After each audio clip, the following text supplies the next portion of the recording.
जिसके मुताबिक 8 तारीख से देश भर में रेस्टोरेंट खोले जाएंगे, मॉल्स खोले जाएंगे और धार्मिक स्थान खोले जाएंगे। दिल्ली सरकार भी केंद्र सरकार के उन्हीं आदेशों के मुताबिक कल से दिल्ली में रेस्टोरेंट, मॉल्स और धार्मिक स्थान खोलने जा रही है।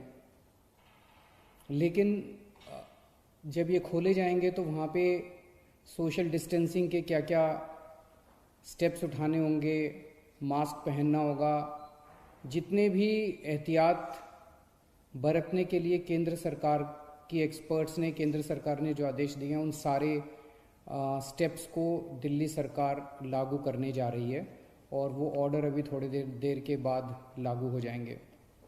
लेकिन दिल्ली में होटल्स और बैंकेट हॉल्स को अभी नहीं खोला जा रहा है, क्योंकि दिल्ली में बढ़ते हुए कोरोना के केसेस को ध्यान में रखते हुए आने वाले समय में हो सकता है हमें कई होटल्स और बैंकेट हॉल्स को हॉस्पिटल्स के साथ अटैच करके उनको हॉस्पिटल्स में कन्वर्ट करना पड़े। इसके मद्देनज़र अभी होटल्स और बैंकेट हॉल्स को नहीं खोला जा रहा।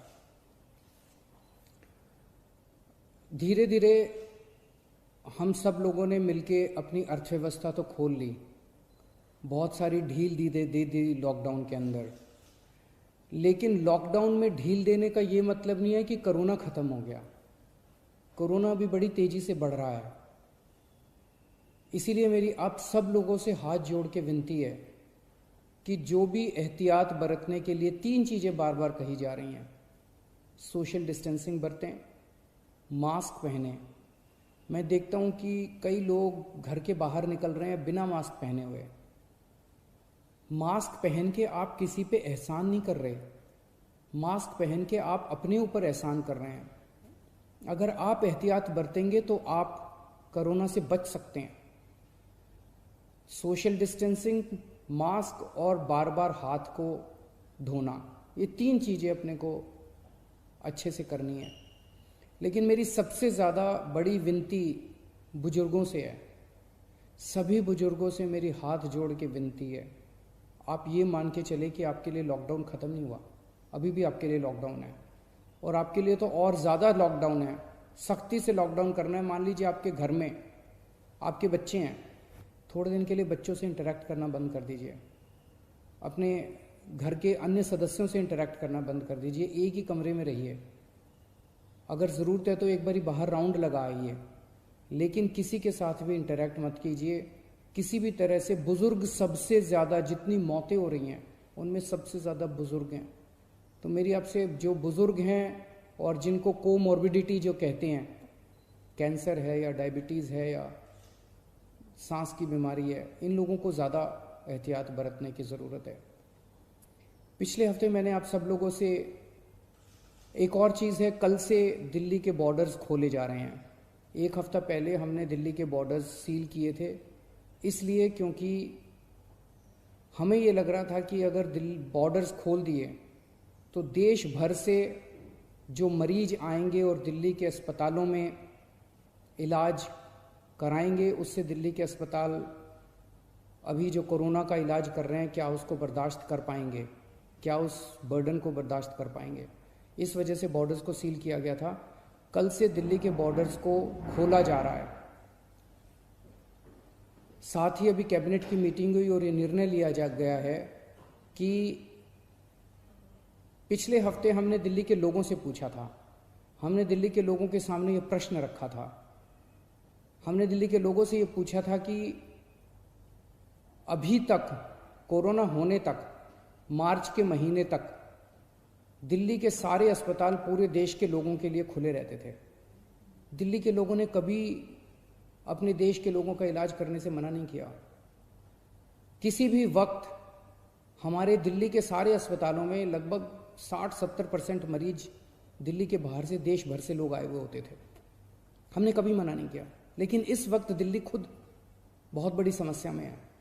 दिल्ली में कोरोना के केस बहुत तेज़ी से बढ़ रहे हैं और उसके इंतजाम करने के लिए दिल्ली सरकार, आपकी सरकार, बेड्स का इंतजाम कर रही है। चारों तरफ अस्पतालों में बेड्स का इंतजाम कर रही है।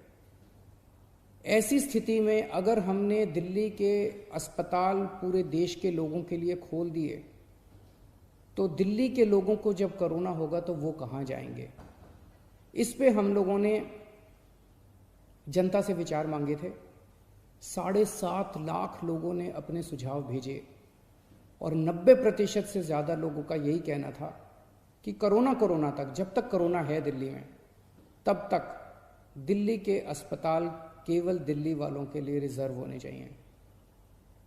उसके बाद हम लोगों ने एक 5 डॉक्टर्स की कमेटी बनाई। बड़े बड़े डॉक्टर्स थे। Doctor Mahesh Verma vice chancellor हैं आईपी यूनिवर्सिटी के, doctor Sunil Kumar medical director हैं जीटीबी हॉस्पिटल के, डॉक्टर अरुण गुप्ता ये प्रेसिडेंट हैं दिल्ली मेडिकल काउंसिल के, डॉक्टर आर.के. गुप्ता ये एक्स प्रेसिडेंट हैं दिल्ली मेडिकल एसोसिएशन के, डॉक्टर संदीप बुद्धिराजा ये ग्रुप मेडिकल डायरेक्टर हैं मैक्स हेल्थ केयर के। इन 5 लोगों की कमेटी ने विचार विमर्श करके और दिल्ली की जो मेडिकल इंफ्रास्ट्रक्चर है, हेल्थ इंफ्रास्ट्रक्चर है, उस पर नज़र डाल के उसको सारे को एसेस करके उन्होंने अपनी रिपोर्ट दी है। और उन रिपोर्ट में और बहुत सारी चीज़ें हैं, लेकिन उनका ये कहना है कि अगर दिल्ली में इस वक्त कोरोना के केसेस बहुत ज़्यादा बढ़ रहे हैं और जून के अंत तक दिल्ली को लगभग 15,000 बेड्स की ज़रूरत होगी। ये कहाँ से आएंगे? तो इसीलिए उनका ये सुझाव है कि दिल्ली के सारे अस्पताल केवल दिल्ली के लोगों के लिए कुछ महीनों के लिए होने चाहिए और दिल्ली के अस्पतालों को पूरे देश के लोगों के लिए फ़िलहाल नहीं खोलना चाहिए। उन्होंने ये कहा है कि अगर सबके लिए खोल दिया तो 3 दिन के अंदर आज जो 9,000 बेड दिल्ली सरकार ने कोविड के पेशेंट्स के लिए रखे हैं, ये मात्र 3 दिन के अंदर भर जाएंगे। इन सारी चीज़ों पे आज कैबिनेट ने गौर किया। अभी थोड़ी देर पहले हमारी कैबिनेट की मीटिंग थी और कैबिनेट ने गौर करके ये निर्णय लिया है कि हमें एक संतुलन बनाने की ज़रूरत है। दिल्ली सरकार में 10,000 बेड हैं, केंद्र सरकार में भी 10,000 बेड हैं। तो एक तरफ कल से हम बॉर्डर्स खोल देते हैं। बॉर्डर्स को खोलने के बाद दिल्ली सरकार के जो 10,000 दिल्ली सरकार के जो अस्पताल हैं, वो अस्पताल केवल दिल्ली के लोगों के लिए रिजर्व होने चाहिए। केंद्र सरकार के जो अस्पताल हैं उसमें भी 10,000 बेड्स हैं। वहाँ पे कोई भी देश भर से आके अपना इलाज करा सके, उसके ऊपर दिल्ली सरकार कोई आदेश नहीं पारित कर रही, उसके ऊपर कोई तो जो जैसे आज व्यवस्था है कि केंद्र सरकार के अस्पतालों में कोई भी जाके इलाज कराता है, केंद्र सरकार के अस्पताल सबके लिए खुले रहेंगे। प्राइवेट अस्पताल केवल दिल्ली वालों के लिए रिजर्व रहेंगे कोरोना तक।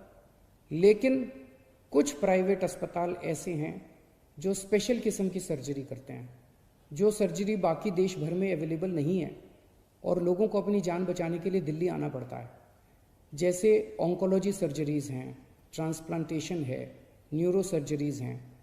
इस किस्म की कुछ सर्जरीज़ जो कुछ चंद अस्पताल करते हैं, उन सर्जरीज़ के लिए देश भर से लोग अगर दिल्ली आके अपनी सर्जरी करवाते हैं, वो पूरे देश के लोगों के लिए खुला रहेगा। तो मुझे लगता है कि ये एक बैलेंस है जिसमें दिल्ली वालों के हितों की भी रक्षा होगी और देश भर से अपने जो नागरिक दिल्ली आके अपना इलाज कराना चाहते हैं उनके हित